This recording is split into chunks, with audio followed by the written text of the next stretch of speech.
In early 2025, over just 2 months, the city of Chwani paid 14 million rand to a company called Gubis 85 for private security details. But the money didn't go to actual personnel. It went to ghost guards. The city processed the invoices and wired the cash without a single official verifying if these security guards actually existed or showed up to their assigned locations.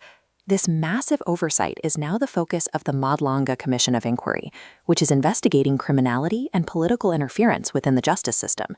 This is State Capture 2.0.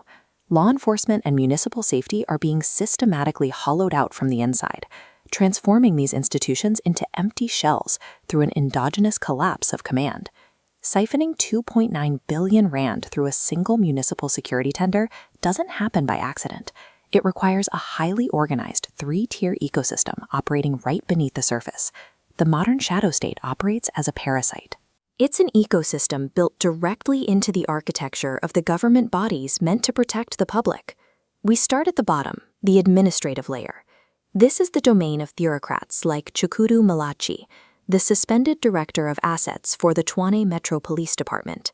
Malachi personally helped draft the technical specifications for this massive 2.9 billion rand tender. Yet, when questioned about critical failures in the process, he claimed total ignorance. It is a textbook display of weaponized incompetence. Take the case of the 50 missing bid documents. These crucial files were supposedly moved to the city's leadership academy, known as Primos, for safekeeping. Almost immediately after the transfer, the physical files vanished into thin air.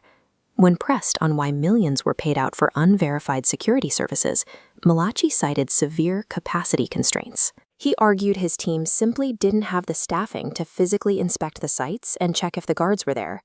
The structural decay goes even higher. The new Metro Police Chief, Yolande Faro, testified that several of the senior deputies managing these billion-rand portfolios lacked mandatory top-secret security clearance. By intentionally neglecting basic personnel vetting and keeping physical paper files that can easily disappear, bureaucrats manufacture the exact blind spots where corruption thrives. Those administrative blind spots are exploited by Tier 2, the broker layer. Here, we find operatives like South African Police Service Sergeant Fanny Nkosi, known to his contacts as 007. Nkosi operated as a fixer. Digital evidence presented at the commission showed him passing down VIP recommendation lists, allegedly tied to political figures like CIC Juju, directly to the city's procurement officers. He bypassed official channels entirely. When investigators raided Nkosi's home, they found hundreds of thousands of rands stashed in his safe. His defense? He claimed it was just his brother's cash from a truck sale, despite having no paperwork to back it up. The broker acts as the essential translation layer. They convert raw underworld influence and political demands into official, stamped bureaucratic action. At the apex of the system is Tier 3, the cartel layer. This level is allegedly controlled by a syndicate known as the Big Five, featuring figures like Vusimuzi Kat Matlala. This top tier supplies the necessary capital for bribes. They provide the political connections to generate those recommendation lists, and they deliver the physical intimidation that keeps the entire operation running silently. The cartel's impunity extends far beyond municipal borders. In late March, 12 senior national police officers were arrested for manipulating a 360 million rand health and well-being tender for the police service itself. During the bail hearings, the defense offered by these top cops tested the limits of believability. One brigadier claimed the millions of rands in benefits she received from Madlala were simply romantic gifts, including payments for weight loss drugs.